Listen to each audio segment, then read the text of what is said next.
चलिए जी, तो आज हम डिस्कस करने वाले हैं एक नए टॉपिक पे। और वो नया टॉपिक, जैसे आपने मेथड ऑफ इंटीग्रेशन जो पढ़ा था उसमें 4 तरीके थे।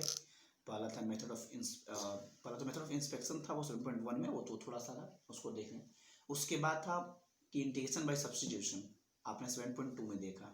उसके बाद था इंटीग्रेशन बाय ट्रांसफॉर्मेशन, उसको आपने देखा 7.3 में और 7.4 में। अब है इंटीग्रेशन बाय पार्शियल फ्रैक्शन, जो तीसरा मेथड था, वो हम देखेंगे 7.5 में। और इसके बाद था एक लास्ट इंटीग्रेशन बाय पार्ट्स, उसको देखेंगे 7.6 में। ये 4 विधियां थी। और फिर 7.7 में तो थोड़ा सा आ जाएगा हम लोगों का, उसको क्या बोलते हैं, डिफरेंट वाला आ जाएगा थोड़ा, या कुछ स्पेशल से 2-3। उसका 7.8 में आ जाएगा डिफरेंट इंटीग्रल, ये इनडिफरेंट का समाप्ति की तरफ है।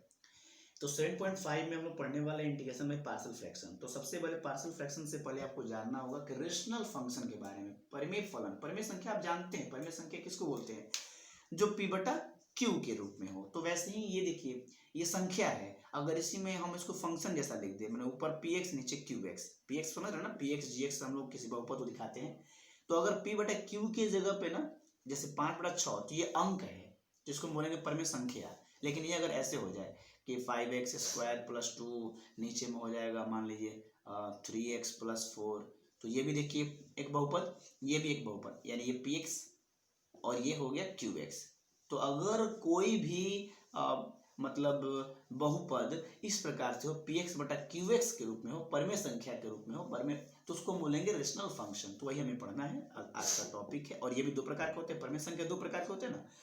जैसे आपने भिन्न पढ़ा होगा तो वहाँ पे देखा था, एक उचित भिन्न या उसको समभिन्न बोलते हैं, और एक विषम भिन्न बोलते हैं। समभिन्न विषम भिन्न, थोड़ा सा भिन्न के बारे में थोड़ा सा मैं आपको डिस्कस कर दूं, फिर मैं इसके बारे में स्टार्ट करूंगा। टॉपिक का नाम है, चूंकि पहचानना होगा, बिना पहचाने फंस जाएंगे। 7.5 बहुत लंबा लंबा है, पूरा दिमाग लगाना है थोड़ा सा। रेशनल फंक्शन, पूरा आप 10th क्लास में जो आप इक्वेशन सॉल्व करते थे, वहाँ इक्वेशन भी सॉल्व करना है। वहाँ पे XYZ निकालते हैं, ABC का मान निकालना है, और इसको हिंदी में बोलते हैं परिमेय फलन।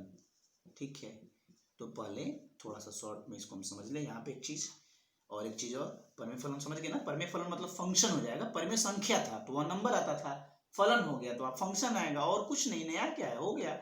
अब ये 2 प्रकार के होंगे, एक रेशनल और एक इर्रेशनल, सॉरी क्या बोलते हैं उसको, प्रोपर और इम्प्रोपर, विषम भिन्न और समभिन्न। समभिन्न विषम भिन्न क्या होता है, भिन्न बहुत प्रकार के होते हैं। तो पहले भिन्न के बारे में जान ले, फिर उसको देखेंगे। तो भिन्न में जैसे मान लीजिए ऊपर अंश अगर 1 है तो इसको बोलते हैं हम लोग इकाई भिन्न। क्या बोलते हैं, इकाई भिन्न। थोड़ा नाम याद कर ले, यूनिट फ्रैक्शन। भिन्न के सब टाइप है, पहला। दूसरा होता है इस तरीके से, अंश छोटा होता है हर से। तो अगर अंश छोटा है, मतलब ऊपर वाला छोटा है, तो उसको बोलते हैं उचित या समभिन्न। देखिए भिन्न के बारे में थोड़ा कॉन्सेप्ट क्लियर कर लें, ठीक है। और इसको इंग्लिश में यूनिट, इसको फ्रैक्शन, समझ ही रहे हैं। इसको क्या बोलेंगे, इसको बोलेंगे प्रोपर फ्रैक्शन, चूंकि यहाँ जरूरत पड़ेगा। फिर उसके बाद तीसरा क्या होता है कि अंश बड़ा रहेगा और हर छोटा रहेगा। ऊपर वाला छोटा तो समभिन्न, ऊपर वाला बड़ा तो विषम भिन्न, विषम भिन्न। इसको क्या बोलेंगे इंग्लिश में, इम्प्रोपर फ्रैक्शन। ठीक है। अब देखो, एक होता है विषम भिन्न को ही मिश्र भिन्न में हम लोग चेंज कर सकते हैं। वो क्या है विषम भिन्न को मिश्र भिन्न में, जैसे इसको लिखेंगे ऐसे 1/2/3, 3 एकम 3 2 5 नहीं हो जाएगा, नहीं, हम लोग इससे भाग लगाते हैं, जो आता है यहाँ पर, जो बचा ऊपर में है ना, यहाँ पे क्वेश्चन, यहाँ रिमाइंडर, नीचे में डिविडेंड। तो क्या हो जाएगा इसका, इसको हम क्या बोलते हैं, मिश्र भिन्न या संयुक्त भिन्न। ठीक है, बहुत सारे नाम है, मिश्र भिन्न या संयुक्त भिन्न। ठीक है, तो इसको हम लोग अंग्रेजी में क्या बोलते हैं, मिक्स्ड फ्रैक्शन, मिक्स्ड फ्रैक्शन। अब जरा समझो, तो यहाँ पे यही 2 चीजें तुम्हें पढ़नी है। ये है तो कोई दिक्कत नहीं है, अगर ये रहेगा तो भैया उसको ऐसे चेंज करना होगा। बात समझो, क्योंकि ये 2 पार्ट हैं, एक है 1 + 2/3, इसको ऐसे लिख सकते हो तुम, बात को समझना। इसीलिए कोई कोई इसको बोलता है 1 + 2/3 भी कहता है, या हिंदी में 1 सही 2/3 बोलता है, कोई बोलता है 1.2/3, कोई इंग्लिश में बोलता है 1 + 2/3, ऐसे ऐसे लोग बोलते हैं। इसको भी जोड़ोगे, इसको भी जोड़ोगे तो यही आएगा। यानी यहाँ पर यही पता लगाना है, ये तो अंक में पता चल जा रहा है ना कि ये बड़ा है ये छोटा है। भिन्न में कैसे पता चलेगा, फ्रैक्शन में देख के कैसे पता चलेगा कौन सा भिन्न बड़ा है कौन सा भिन्न छोटा है, वो तरीका आपको सीखना है। और जब जब वो विषम भिन्न होगा, इम्प्रॉपर फ्रैक्शन होगा, अंश बड़ा होगा, ऊपर वाला बड़ा होगा, तो उसको हमें डिवाइड करना होगा, डिवाइड करके उसको मिश्र भिन्न या संयुक्त भिन्न बदलना होगा। तो एक हो जाएगा छोटा और ये देखिए आ जाएगा प्रॉपर फ्रैक्शन में। प्रॉपर फ्रैक्शन आ जाएगा तो आप इस फंक्शन को जो आप तरीका सीखेंगे इसमें इंटीग्रेशन बाय पार्शियल फ्रैक्शन, उसका यूज कर सकते हैं। वो बेसिकली प्रॉपर के लिए ही है। अगर इम्प्रॉपर है तो उसको पहले प्रॉपर में लाना होगा, फिर उसको आप फॉर्मूला यूज करके बना पाएंगे, समझ गए। इसीलिए ये थोड़ा सा फंक्शन के बारे में आपको जानकारी दी जा रही है। अब पूरा जो थ्योरी है मैं उसको बोल देता हूँ, फटाफट लिख देता हूँ। चलिए 5 से 7 मिनट लगेंगे। क्या लिखा है देख लो कि रेशनल फंक्शन लिख रहा है कि इट इज डिफाइंड, इसको कैसे हम लोग परिभाषित करेंगे, it is defined as the ratio, ये दो बहुपदों का रेशियो होता है, अनुपात होता है, रेशियो ऑफ टू पोलिनोमियल, ठीक है, बहुपद पोलिनोमियल इन द, किस रूप में होता है, तो इन द फॉर्म px बटा में qx, ठीक है, मतलब p बटा q के रूप में रहे तो बहुपद कहेंगे, px बटा qx हो जाए तो उसको हम क्या बोलेंगे कि वो रेशनल फंक्शन है, ठीक है। वेयर px एंड qx, ठीक है, कोई बड़ा q लिखे छोटा q लिखे कोई फर्क नहीं पड़ता है, px and qx are polynomial, are px और qx क्या होते हैं, बहुपद होते हैं, आर पोलिनोमियल्स किस रूप में, इन x में होते हैं। अच्छा, वेयर एक चीज और पता है ना, बहुपद आपने पढ़ा परम संख्या में नीचे वाला कभी जीरो नहीं होना चाहिए, px never is equal to zero, बटा कभी जीरो नहीं होना चाहिए। वैसे यहाँ पर भी qx कभी भी जो है कि नहीं जीरो के बराबर नहीं होना चाहिए।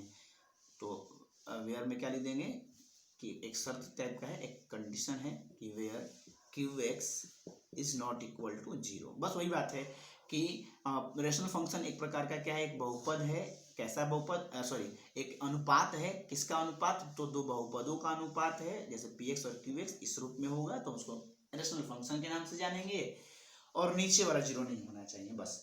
फिर आगे बोला it is of two types, it is of two types, ये दो प्रकार के होते हैं, पहला प्रॉपर और proper fraction, proper rational function, proper rational function, और दूसरा इम्प्रॉपर रेशनल फंक्शन। इसके बारे में थोड़ा जान लें कि क्या होता है प्रॉपर क्या होता है इम्प्रॉपर, वैसे बता ही दिए, थोड़ा सा बस मैं लिख देता हूं। चलिए तो पहले आता है प्रॉपर वाला बात, तो प्रॉपर रेशनल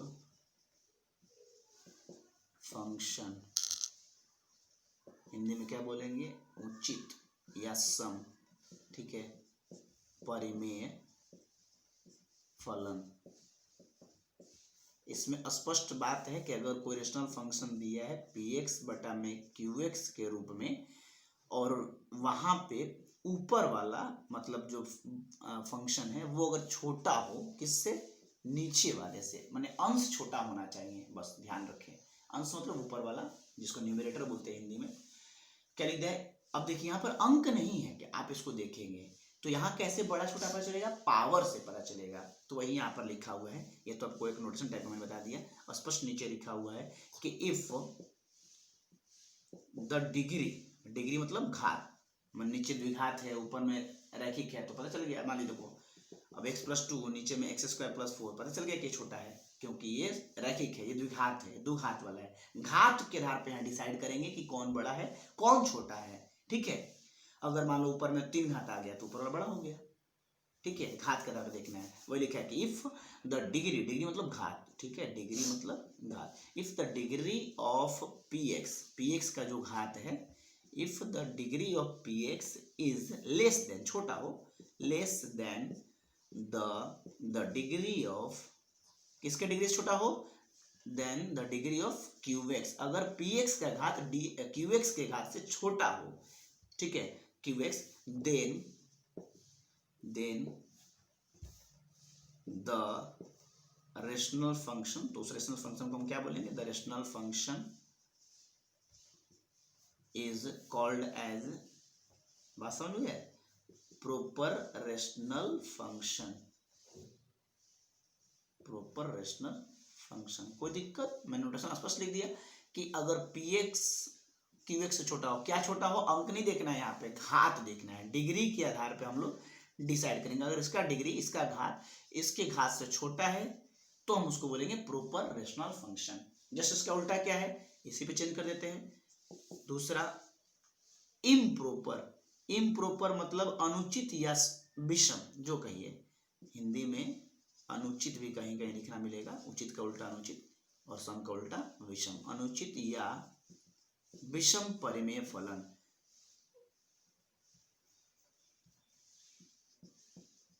तो उसको हम क्या बोलेंगे, कैसे बोलेंगे, तो यहां पर उल्टा हो जाएगा, अगर px का घात qx के घात से बड़ा हो, यहीं पे चेंज कर देंगे, यहां लेस देन के जगह पे क्या लिख देंगे, ग्रेटर देन, बस। तो ये प्रॉपर जो था वो इम्प्रॉपर बन जाएगा। कोई दिक्कत, माने अंक था तो डायरेक्ट देख लेते थे, अंक नहीं है तो घात के आधार पर डिसाइड करेंगे कि कौन बड़ा है कौन छोटा है, ठीक है। अच्छा, और एक चीज और मैंने अभी बताया कि जब जब विषम भिन्न रहेगा इम्प्रॉपर फ्रैक्शन, जैसे 5/2/3 है तो कोई दिक्कत नहीं, आप इंटीग्रेट करो, जो फॉर्मूला यहाँ बताया जाएगा उसका डायरेक्ट लगा सकते हैं। लेकिन अगर विषम भिन्न में है तो आपको क्या करना होगा, डिवाइड करना होगा। 3 से कितना बार में जाएगा, एक बार में, तो 1, फिर क्या बचेगा, 2 और 3, और इसको क्या लिखना पड़ेगा, 1 + 2/3, यानी विषम भिन्न को फिर मिक्स्ड फ्रैक्शन में चेंज करना पड़ेगा, यही यहाँ दिमाग लगाना है। बहुपद से उस बहुपद में भाग देंगे, जो आएगा भागफल यहाँ पे, जो शेषफल रहेगा वो अलग करके, यानी अब यहाँ पे नीचे पैराग्राफ चेंज करके लिखा हुआ है, मैं इसको लिख देता हूं कि अगर इम्प्रॉपर है तो आपको क्या करना है, लिखा है कि the improper rational function can be reduced, उसको हम लोग चेंज कर सकते हैं, can be reduced to the, या इन द, जो भी लिखिए, रिड्यूस्ड टू द, इसमें रिड्यूस कर सकते हैं प्रॉपर रेशनल फंक्शन में, उसको रिड्यूस करना होगा, उसके पावर को रिड्यूस करना मतलब घटा देना। प्रॉपर रेशनल फंक्शन कैसे करेंगे वो भी हम लोग तरीका देखेंगे, अभी बता ही दिया वैसे। बाई कैसे, लॉन्ग डिवीजन मेथड, जो हमारा देखिए क्यों कट गया, तो वो ऑफ हो गया, लगा दीजिए। बाई लॉन्ग, अभी जगह है ना उसमें, अच्छा, बाई लॉन्ग डिवीजन प्रोसेस, ठीक है, बाई लॉन्ग डिवीजन प्रोसेस क्या करना है कि अगर वो इम्प्रॉपर फ्रैक्शन है तो हमें नीचे वाले से उसको डिवाइड करना है, और जो आएगा, और कैसे डिवाइड करना है, अंक तो है नहीं कि एक बार भाग लगा देंगे, वो बहुपद का भागा 9th क्लास, फिर 9th क्लास, आप उसको क्या करोगे, डिवाइड करोगे, यानी कि डेट इज यहाँ पे क्या होगा कि अर्थात यदि px/qx इज इम्प्रॉपर फ्रैक्शन, अगर ये इम्प्रॉपर फ्रैक्शन के रूप में दिया हो, इम्प्रॉपर फ्रैक्शन, तो देन हम लोग क्या करेंगे उस कंडीशन में, है ना जैसे, देन उस कंडीशन में हम इस px + qx को रिड्यूस्ड कर देंगे, भाग लगाएंगे, जितना बार में जाए, तो मान लीजिए जितना बार में जाएगा, एक मान लो tx बार में गया, और फिर बचा कितना, मान लो कोई दूसरा बचेगा, p2 कुछ हो लिख दो ना, gx कुछ भी लिख सकते हो, उससे क्या फर्क पड़ता है। मैंने कैसे बताया, 5/3 है तो भाग लगाओगे, तो 5/3 है तो भाग लगेगा ना, 3 से कितना बार में जाएगा, एक बार में, 2 बचेगा। इस चीज को मैं कैसे लिखने के लिए कह रहा हूँ कि जितना बार में गया है, जो भागफल आया उसको पहले, फिर प्लस का साइन, फिर जो बचा है उसको बटा में 3, यहाँ पे वही तो चीज है, उसी चीज को बहुपद फॉर्म में लिखा गया, ये भी पोलिनोमियल, ये भी पोलिनोमियल, सब बहुपद हो जाएगा, यहाँ सब बहुपद की बात हो रही है, फ्रैक्शन की बात हो रही है, ठीक है, कोई दिक्कत नहीं। तो उस कंडीशन में हमें भाग लगा के उसको 2 मतलब पार्ट में तोड़ देना है, एक तो अंक मिल जाएगा या कोई बहुपद मिलेगा, डायरेक्ट इसको इंटीग्रेट कर देंगे, और ये जो मिलेगा इसको हम क्या करेंगे, अपना जो पार्शियल फ्रैक्शन जो भी हम लोग सीखने वाले हैं उसके आधार पर हम लोग डिवाइड कर देंगे, ठीक है। चलिए कोई दिक्कत नहीं है। अब हम लोग पार्शियल फ्रैक्शन के बारे में थोड़ा जान लें क्या है, उसका कुछ फॉर्मूला है। ये फॉर्मूला आपको थोड़ा सा दिमाग में रखना है, बहुत छोटा सा है, थोड़ा सा आप लोग थोड़ा सा टाइम दे दें, ख़त्म कर दें मैं इसको। अगर किसी को क्लास है तो फिर चला जाए, 5-7 मिनट का क्लास है, ख़त्म हो जाएगा। चलिए अगला टॉपिक है हमारा वही जो मेथड था कि integration by partial fraction, integration by partial fraction. ठीक है, चलिए इंटीग्रेशन बाय पार्शियल फ्रैक्शन में क्या कहता है, it is always possible to, इसमें कुछ बातें लिखी हैं थोड़ा सोच समझ लें, फिर फॉर्मूला टाइप देख लेंगे। इट इज ऑलवेज, ये हमेशा संभव है, ऑलवेज पॉसिबल टू, किसके लिए पॉसिबल है, it is always possible to write the integrand, जिसको इंटीग्रेट करना है उसी को हम लोग इंटीग्रांड बोलते हैं। आपको लिखवाया गया था पहले फर्स्ट दिन परिचय वाले इंट्रोडक्शन वाले पार्ट में, integrand as a sum of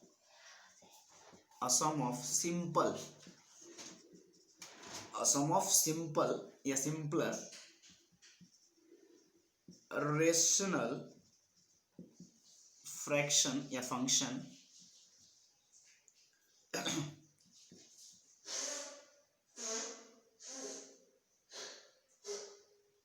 अच्छा एक काम थोड़ा सा सुधार लेंगे, शायद मैंने फ्रैक्शन लिख दिया क्या पहले वाले में, सब जगह रेशनल फंक्शन का फ्रैक्शन क्या लिखा था, फंक्शन होगा वहाँ पे, थोड़ा सुधार लेंगे। पहले में फलन था सब ना, सब फंक्शन था, फ्रैक्शन नहीं था।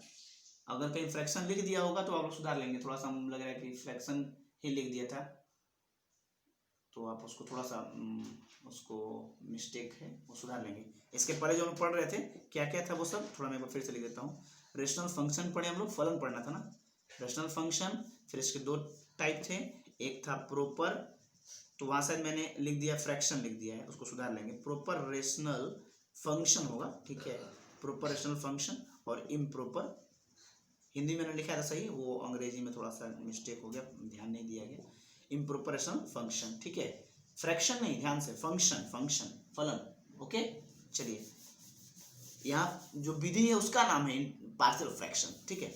चलिए तो सिंपल रेशनल फंक्शन, अब यहाँ पे हम लोग देखेंगे क्या है अपना आराम से, बाय अ मेथड ऑफ, ध्यान से देखेंगे, by a method called partial fraction decomposition, by a method called या विच इज कॉल्ड, जो भी लिखे, partial fraction decomposition,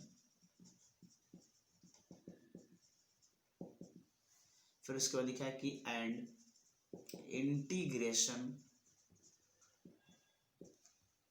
integration of this type of function is called integration by partial fraction.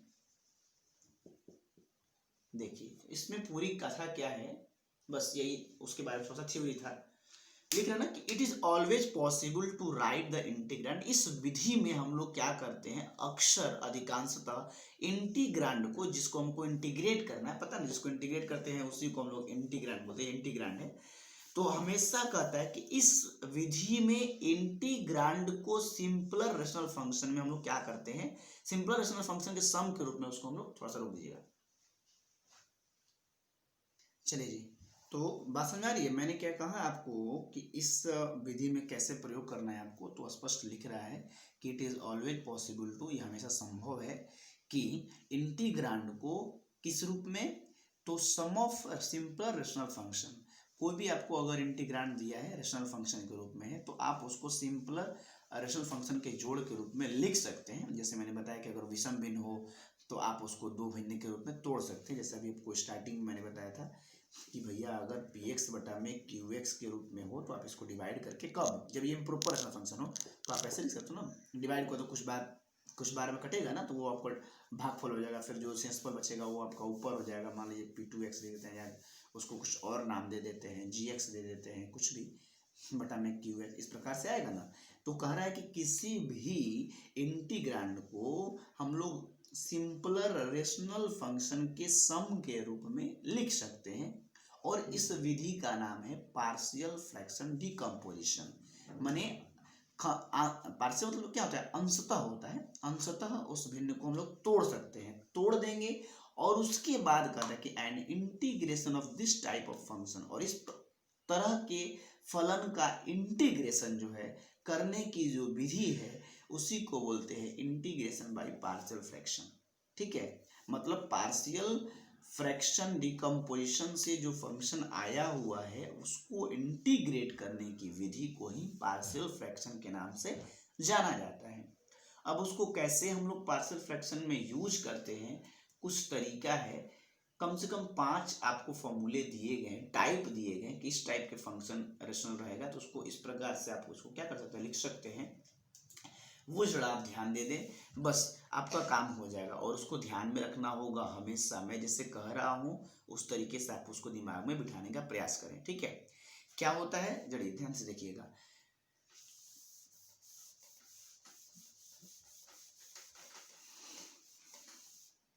पांच है, सिर्फ 5, ओनली फॉर 5। ठीक है, और उसके बाद आपका एक्सरसाइज होगा, एक्सरसाइज भी हम लोग देखेंगे, आज वो भी डाल दिया जाएगा। ये सब NCERT का सब लाइन था, आप उसको ध्यान से देखेंगे। चलिए, तो लिखा है ऊपर भी टॉपिक एक दिया है, मैं भी उसको लिख देता हूँ कि द डिफरेंट, भिन्न भिन्न जो है, the different types of simpler partial fractions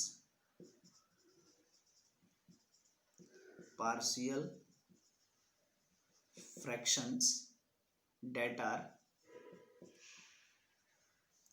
to be associated with, संबंधित है, associated with various kind of rational function, various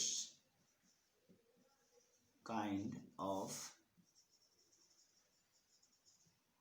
rational function। ठीक है, फंक्शंस, इस पे क्या लिखा हुआ है मैं आपको बता देता हूँ कि different type of simpler partial fraction that are to be associated with various kind of rational function. भिन्न भिन्न प्रकार के आपको रेशनल फंक्शन दिए रहेंगे, तो किस रेशनल फंक्शन को किस पार्शियल फ्रैक्शन में आपको उसको क्या करना है, ट्रांसफॉर्म करना है, ये आपको सीखना है। तो वही लिखा है कि भिन्न भिन्न तरह के जो परिमेय फलन आपको दिए रहेंगे उससे संबंधित सिंपलर पार्शियल फ्रैक्शन क्या है, उसको कैसे सिंपल पार्शियल फ्रैक्शन में हम लोग ट्रांसफॉर्म करके फिर इंटीग्रेशन में पार्शियल फ्रैक्शन का यूज करेंगे, वही समझाया जा रहा है। तो 2 लाइन आप खींच देंगे, एक में लिखेंगे कि फॉर्म ऑफ द रेशनल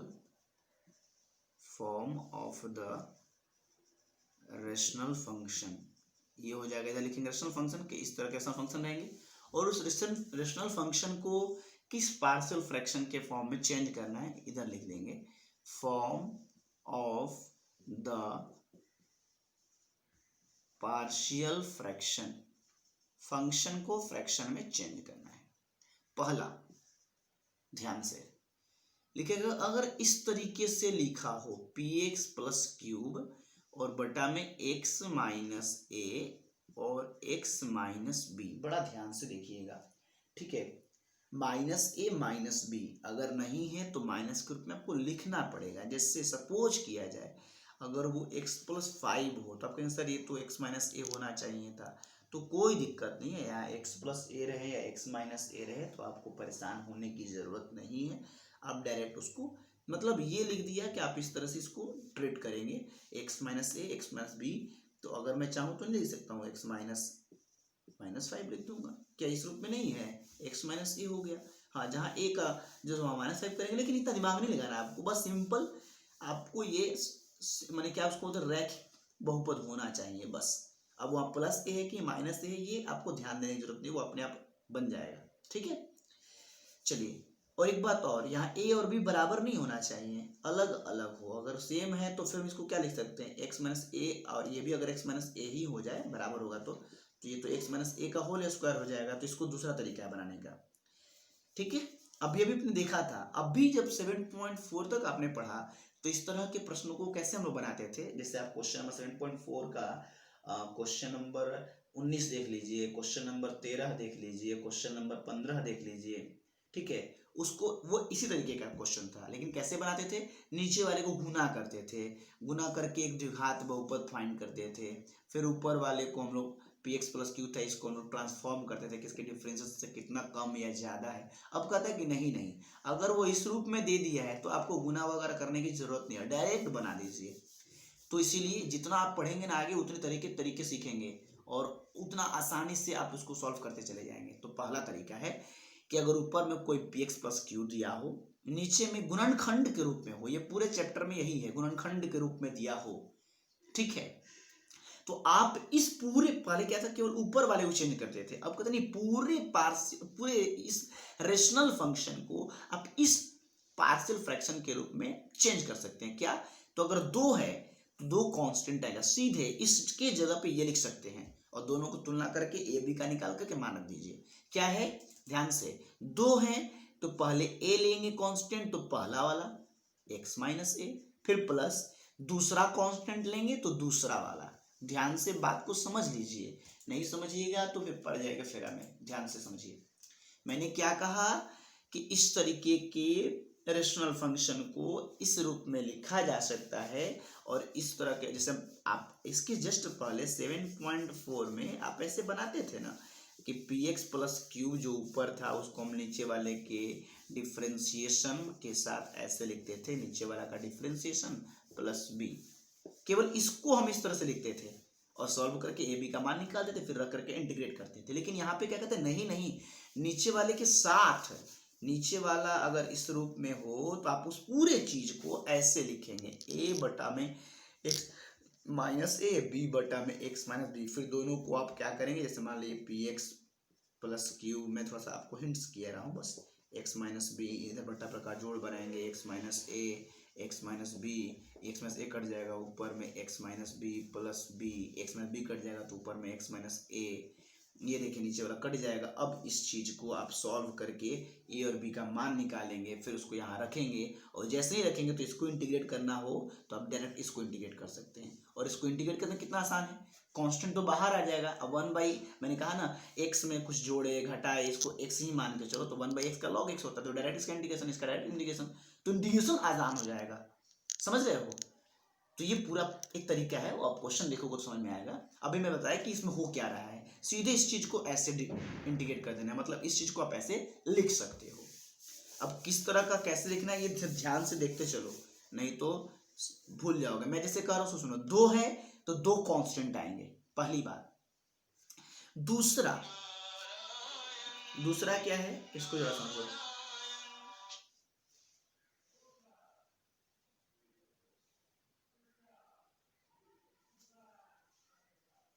अच्छा, आज विराट कोहली का जन्मदिन है अच्छी बात है जी, हैप्पी बर्थडे।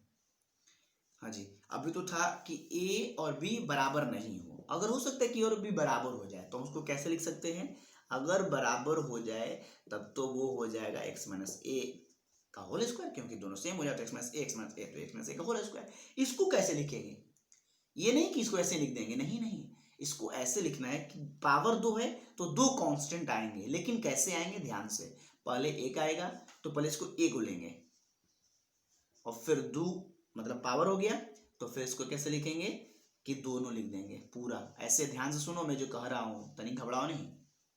क्या करना है, अलग अलग था तो अलग अलग लिख दिए, अगर ये इस तरीके का दिया हुआ है तो पहले एक लेंगे तो पहले इसका एक पावर वाला, फिर जब बी लेंगे तो पूरा लिख देंगे। समझ रहे हो, इसको ध्यान से। तीसरा और देख लो, मैं एक बार फिर बताऊंगा। तीसरा क्या है, तीसरा टाइप में ये है कि अगर ऊपर में कोई बहुपद वगैरह दिया हो और नीचे में, अरे हटो ना भाई, और नीचे में 3 3 आ जाए गुणनखंड के रूप में, x minus a, x minus b, x minus c, 3 है तो 3 कांस्टेंट आएंगे बारी बारी से। पहले ए लेंगे तो x माइनस ए, फिर b लेंगे तो x माइनस बी, फिर c लेंगे तो x माइनस सी। कोई दिक्कत, कोई कष्ट, कोई परेशानी नहीं है? अच्छा जी, ध्यान से। चौथा, अब ऐसा भी हो सकता है कि पी एक्स प्लस क्यूब तो है, नीचे में 3 में ना 2 हो सकता है कि सेम हो, ए और बी बराबर हो, उस कंडीशन में तो क्या होगा, ये x माइनस ए का होल स्क्वायर हो जाएगा और x माइनस एक बी रहेगा, मतलब 3 में 2 एक जैसा, एक अकेले। तो इसको कैसे करेंगे, इसको इसी तरीके से करना होगा बारी बारी से, समझो ध्यान से। पहले a लोगे तो इसका एक पावर यानी x माइनस ए, फिर b लोगे तो ये पूरा लिख देंगे x माइनस ए का होल स्क्वायर, और फिर c लेंगे तो ये अपना x माइनस बी जो है वो अपना रहेगा। ध्यान से, ये नहीं कि ए वो ले लिए एक्स माइनस ए तो खाली एक्स माइनस ए लिखेंगे, नहीं, स्क्वायर है तो पहले एक पावर वाला फिर दोनों पावर वाला, और फिर जो बचा है उसको भी लिखेंगे अगर हो तो, ठीक है। एक लास्ट है, इसको भी ध्यान से, ये दोनों तो समझ गए तुम। एक अंतिम है 5 नंबर, जरा इसको भी देख लो। पी एक्स प्लस क्यूब नीचे में ऐसे दे दिया जाए अगर x माइनस ए, और एक तो रहे यहाँ पे सिंगल, और एक रहेगा x square plus b x plus c, द्विघात बहुपद के रूप में, एक रैखिक एक द्विघात दोनों हो जाए तो कैसे बनाएंगे, तो देखो ऐसे करना है। पहले तो तुम a लोगे तो नीचे वाला x माइनस ए, फिर यहाँ पे देखो, जो देखो बात को समझो, जितना घात होगा बहुपद का उससे एक कम घात ऊपर लिखना है। यानी जैसे यहाँ पावर 1 था, x का घात 1 था, तो ऊपर में बिना घात वाला लेंगे मतलब पावर 0, क्योंकि यहाँ x नहीं, इसका मतलब उसका पावर क्या था, 0 था, इससे तो हट गया। बात को समझो, नीचे वाले से ऊपर वाला का घात एक कम होना चाहिए, तभी तो हम बोलेंगे कि ये रेशनल फंक्शन में प्रोपर वाला है, प्रोपर रेशनल फंक्शन, तब हम लोग पार्शियल फ्रैक्शन लगा सकते हैं। तो जब रैखिक था तो ऊपर अचर बहुपद, क्योंकि पावर रैखिक का 1 होता है तो अचर का 0 होता है, और जब द्विघात आ जाए इसका मतलब पावर 2 हो गया, तो ऊपर में क्या लेंगे, ऊपर में लेंगे रैखिक बहुपद, यानी नीचे जब ऐसा हो जाए तो 2 है तो 2 तो आएंगे कांस्टेंट, लेकिन वो ऐसे लिखे जाएंगे पी एक्स प्लस सी, मतलब द्विघात था तो रैखिक, रैखिक था तो अचर, एक घात तो यहाँ दो, एक घात तो यहाँ 0 घात, 2 घात तो यहाँ 1 घात, ठीक है। और वैसे भी जानते हो कि द्विघात है तो उसका रूप ऐसा होता है, और जब ऊपर रैखिक लेना है तो रैखिक का रूप क्या होता है, रैखिक आपने पढ़ा है ना, रैखिक बहुपद का x प्लस बी होता है रूप, द्विघात का a x square plus b x plus c होता है, त्रिघात का a x cube plus b x square plus c x plus d होता है। तो जब नीचे द्विघात था तो ऊपर रैखिक लिखना होता है, रैखिक ऐसा नहीं लिखेंगे जी ए एक्स प्लस बी के रूप में, तो ए हम लोग पहले यूज कर चुके थे, इसलिए कांस्टेंट का नाम चेंज कर दिया, यहाँ बी कर दिया, यहाँ सी कर दिए। बात समझ में आए, पूरा ध्यान पूर्वक समझिए, ठीक है। मैं अब पूरी चीज हो गया खत्म, थ्योरी समाप्त। अब आपका एक्सरसाइज देखना, अब जो आएगा थ्योरी वो इंडिकेशन में पार्ट्स होगा, वो 7.6 के लिए, तो 7.5 तक के लिए ये आपके दिमाग में इंट्रोडक्शन होना चाहिए, इसमें ये सारे टाइप मन में बिठ जाने चाहिए, तभी आप बना पाओगे। फिर से सुन लो, जितने हैं उतने कांस्टेंट आएंगे, नीचे रैखिक है तो ऊपर में अचर आएंगे, मतलब रैखिक पावर 1 वाला है तो ऊपर पावर 0 वाला होगा। अगर नीचे द्विघात है, अब इसको द्विघात नहीं बोलेंगे भैया मेरे, यहाँ x है ना, ये पावर नहीं देखना है, x की जगह पे देखना है, सिर्फ बहुपद क्या है, पावर क्या है नहीं देखना है। यहाँ देखिए x स्क्वायर है, ये द्विघात है, ये द्विघात नहीं बोलोगे अभी, समझो ध्यान से। अरे क्या परेशान किए हो यार, पैक हो गया तो चलो भेजो ना, पैक हो गया तो चलिए। अच्छा सुभाष भैया का मोबाइल आ रहा है, शिफ्ट हो गया भैया, ध्यान से सुनो, फिर से एक बार मैं जो बोल रहा हूँ, पहले ध्यान पूर्वक दोनों बात को समझो, नीचे जो रहेगा उससे एक पावर कम होना चाहिए, और नीचे जितने हैं उतने कांस्टेंट आएंगे, ठीक है। 2 हैं तो 2 कांस्टेंट आएंगे, तो देखो पहले एक लेंगे तो पहला, फिर दूसरा लेंगे तो दूसरा, बारी बारी से, जैसा ये वैसा तीसरा, इसमें 3 है तो एक लेंगे पहला, दूसरा लेंगे दूसरा, तीसरा लेंगे तीसरा, ठीक। अब रहा बात कि अगर ये दोनों सेम हो जाए तो वो स्क्वायर के रूप में लिखना होगा, और स्क्वायर के रूप में लिखेंगे तो इसको ऐसे बनाना होगा, पहले ए लेंगे तो 1, फिर जब बी लेंगे ना तो पूरा लिखना होगा। यही सेम इसी का बड़ा भाई ये है, अगर मैं इस चीज में से ये हटा दूं तो ये जस्ट इसी के जैसा है कि नहीं है, तो ये वाला पार्ट हट जाएगा कि नहीं हट जाएगा, तो ये देखो तो सेम है कि नहीं है, केवल एक बढ़ गया कि अगर इसमें एक और दे दे तो आप एक और कांस्टेंट लेकर उसको बढ़ा दीजिएगा। कहाँ भारी है, इसी चीज का ये इतना पार्ट आप देख रहे हो सेम है इसके जैसा, 2 जैसा है, ठीक है। यानी पावर जब 2 रहे तो पहले पावर 1 वाला, फिर पावर 2 वाला, और फिर अगर और आ जाए तो पावर 3 वाला भी कर देंगे, ऐसा नहीं है, लेकिन आपको 2 तक ही पढ़ना है, ठीक है। फिर उसके बाद अगर दे दिया कि एक रैखिक रहे और एक द्विघात भी दे दे, तो रैखिक है तो ऊपर में तो अचर बहुपद लिखेंगे, लेकिन जब द्विघात वाला लिखेंगे तो ऊपर में क्या होगा, ध्यानपूर्वक सुनिए, जब द्विघात लिखेंगे तो ऊपर में रैखिक बहुपद लिखना होगा। रैखिक का स्वरूप है ए एक्स प्लस बी, यहाँ चूंकि ए यूज कर दिए तो कांस्टेंट चेंज कर देंगे, बी एक्स प्लस सी कर देंगे, ठीक है। बात समझ में आ रही है। अच्छा, अब कहोगे कि ध्यान से सुनो, कभी कभी ना ये जो द्विघात बहुपद है इसको पूरा पूरा आप गुणनखंड कर सकते हैं, बात समझिए, और कभी कभी पूरा गुणनखंड नहीं हो सकता है, तो जब गुणनखंड हो जाएगा तो उसको इस रूप में हम ट्रांसफर कर देंगे गुणनखंड के रूप में। अगर नहीं हो रहा है तो उसके बाद कह रहा है कि अगर नहीं हो रहा है तो आप भैया नहीं तोड़ सकते हो, नहीं होता है, कोई कोई गुणनखंड पूरा पूरा जुड़ने घटा पे आता ही नहीं है, रूट वगैरह में आता है, तो उसको नहीं करना है, तो उस कंडीशन में उसको ऐसे बनाना है, ठीक है। तो ये था तुम्हारा थ्योरी। अब इसका पूरा क्लियरनेस, पूरी समझ तब होगी जब आप एक्सरसाइज बनाओगे, और वहां पे तो आपको 10th क्लास में जो आपने पढ़ा है क्या बोलते हैं, 2 चर वाले रैखिक समीकरण को हल करने की जो विधियां, समीकरण युग्म वाला, तो लीनियर इक्वेशन को वहाँ पे आप जो ए एक्स वाई कॉन्स्टेंट निकालते थे वैल्यू ए वेरिएबल का, उसको सॉल्व करके यहाँ से ए और बी निकालना है, बड़ा टफ काम है। कैसे निकालेंगे, 2 है तो ठीक है, 3 हो जाएगा ना तो दिमाग काम करना बंद कर देगा, 3 इक्वेशन आ जाएंगे, कैसे सॉल्व करेंगे, तो वहाँ पे हम लोग एक शॉर्ट ट्रिक भी देखेंगे, तरीका देखेंगे, और वो तरीका कहीं लिखा नहीं है, वो डायरेक्ट एनसीईआरटी में तो बना ही देता है। तो एग्जाम्पल देखने का, सॉरी एक्सरसाइज देखने के बाद आपका पूरा कॉन्सेप्ट क्लियर होगा, तो हम लोग एक्सरसाइज देखेंगे 7.5। चलिए चलते हैं, नेक्स्ट वीडियो में मिलते हैं।